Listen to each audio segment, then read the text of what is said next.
Cal Newport has accomplished a lot in a fairly short time since his college graduation.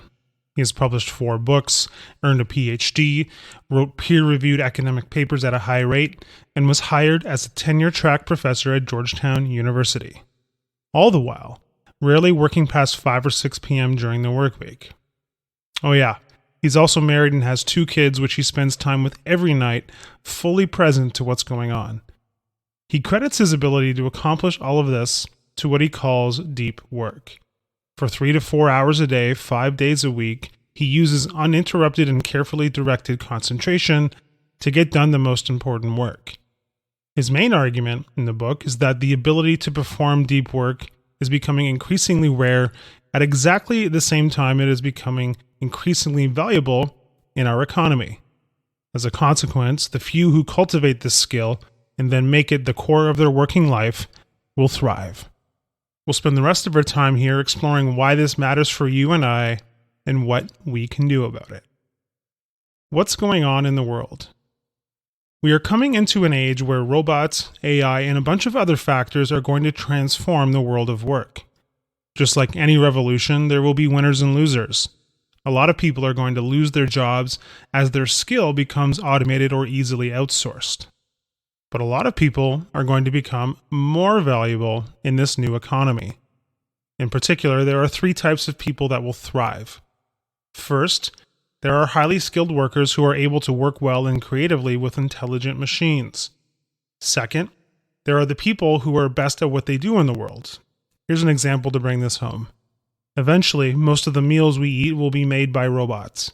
But there will always be room for superstar chefs who create the recipes and tell the robots exactly how to cook the food.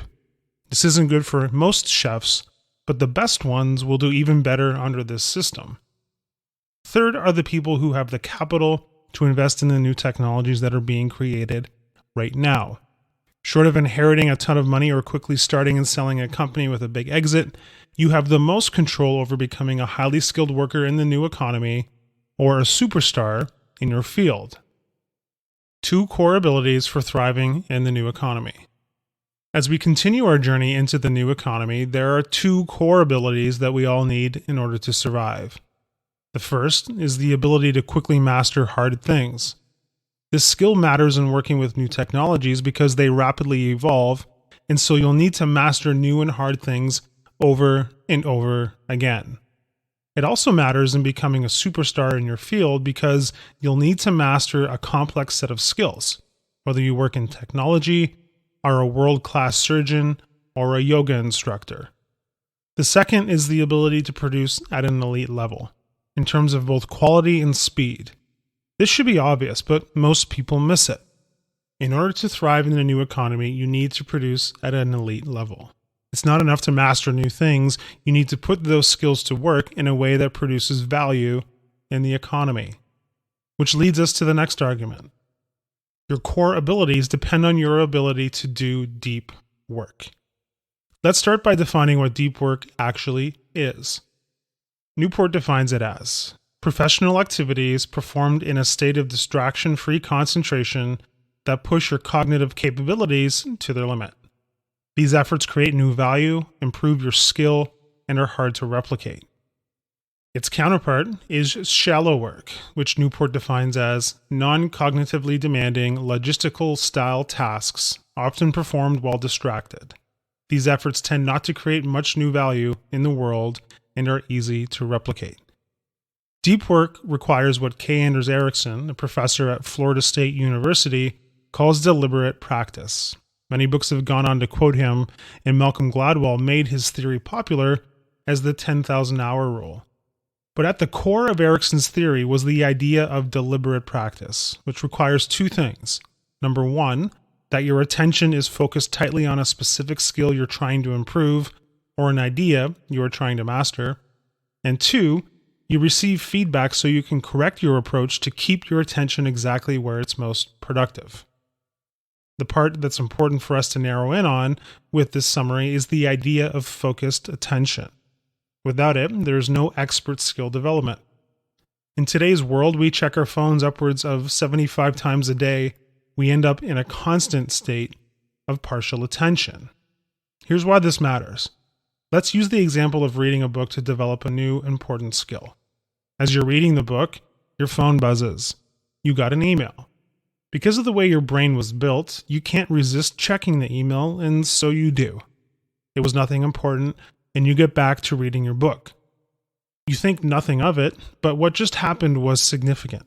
When you switch tasks like that, a portion of your attention remains with whatever you read in that email, or whatever you say in your Facebook feed, and so on. And it prevents you from fully focusing on what you are learning in the book, which prevents you from developing the skill you need to develop, which over time prevents you from becoming world-class in your field. If you're running your own business, fighting this battle will be hard enough. Your brain and the culture of connectivity we've created are worthy adversaries in the battle for your attention. It's even harder when you work in a company where being connected and available for interruption are seen as positives, even expected as a good team player. All of which leads us into more and more shallow work that adds little or no long-term value. The antidote to this are extended periods with full concentration on a single task, free from distraction. Or, to put it another way, the type of work that optimizes your long-term performance is deep work. Let's get on to exploring the 4 rules of deep work. Rule number 1, work deeply. The first rule focuses on how to fit your deep work into your life. The key, Newport says, is to move beyond your good intentions and develop routines and rituals to your working life that are designed to minimize the amount of willpower you need to get into a state of unbroken concentration. There are many ways to do this, and he describes 4 very different ways of doing it, which he calls depth philosophies. The monastic philosophy. This philosophy is an attempt to maximize deep work by eliminating or radically minimizing shallow obligations. Donald Knuth, a famed computer scientist, is the epitome of this approach. He doesn't have an email address, and he describes this quirk like this on his website at Stanford, where he was a professor. I have been a happy man ever since January 1, 1990, when I no longer had an email address. Email is a wonderful thing for people whose role in life is to be on top of things, but for me, my role is to be on the bottom of things. What I do takes long hours of studying and uninterruptible concentration. This method won't work for 99% of the working population who require communication with the outside world regularly to work. But if you can make it work, it's the cold turkey option and it's guaranteed to work. The bimodal philosophy of deep work scheduling. This philosophy requires you to divide your time, devoting some clearly defined parts of your schedule to deep work and leaving the rest open to other things. The famous psychologist Carl Jung utilized this method when trying to get away from his mentor, Sigmund Freud. He built a rustic stone house in the woods and spent a good amount of time there, usually a full day or more. However, when he was back in Zurich, he led a busy and hectic life. The rhythmic philosophy of deep work scheduling. This philosophy basically has you create a set time every day where you get your deep work done.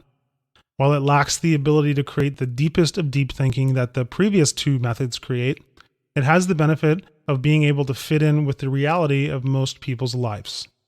You know, like a job you need to go to every day. And finally, the journalistic philosophy of deep work scheduling. The last method has you fit in your deep work whenever you can in your schedule. While it seems like this would be the logical starting point for most people, it's actually one of the hardest to implement when you're not in the habit of doing deep work.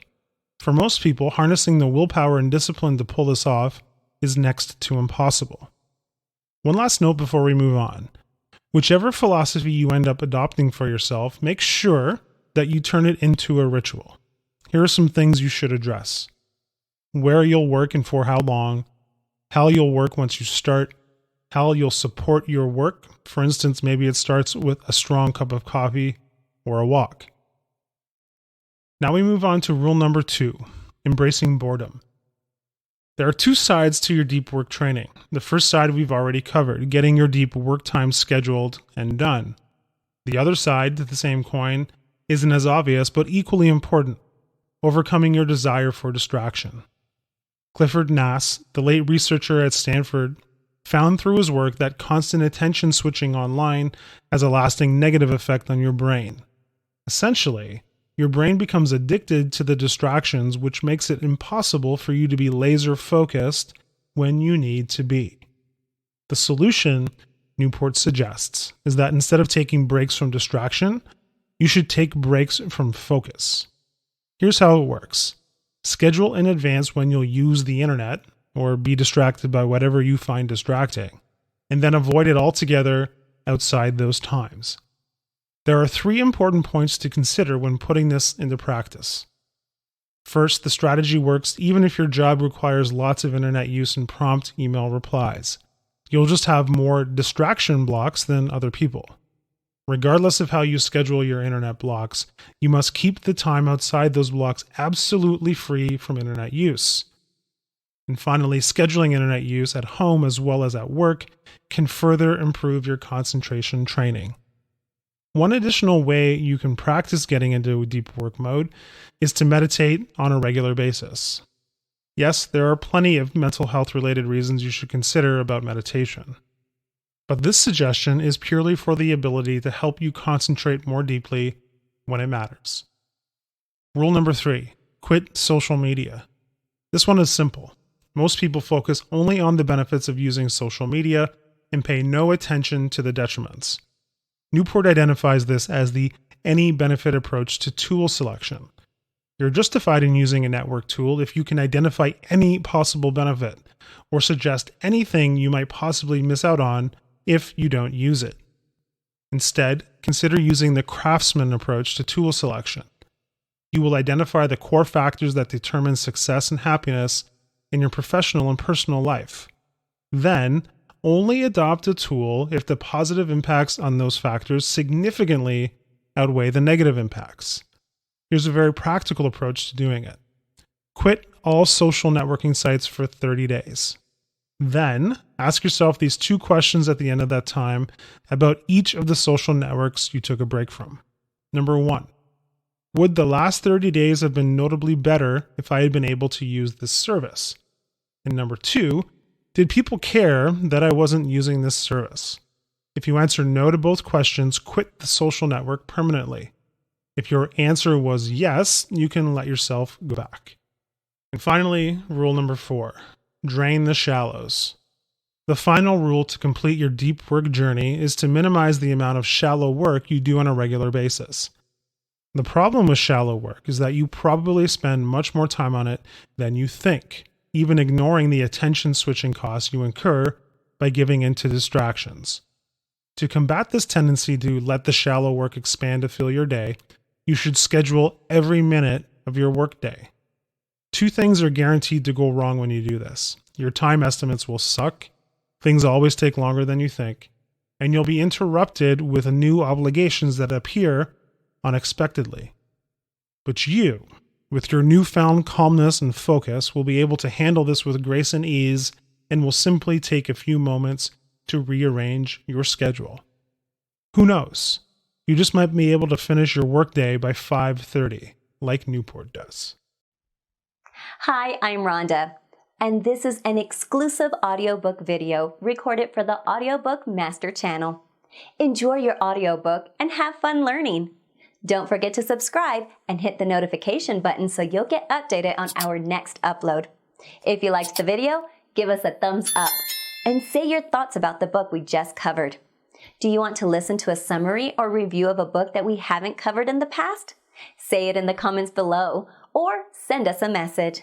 Don't forget to check our other uploads. Enjoy listening!